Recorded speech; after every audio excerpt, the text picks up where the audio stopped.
Yung recently released political ad nga po featuring VP Sara and Senator Amy paints the situation in the country as black. Kulay ng pagluluksa due to hunger, crimes, and injustice, which is a clear imputation of failure of the Marcos administration. What does the palace have to do with You it? just said it is recent?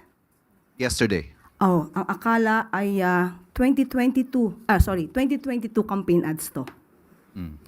Dahil sa mas na-describe ang kapanahunan ng nakaraang administrasyon dun sa nasabing campaign ads. Unang-una, meron silang sinabi, teka lang po,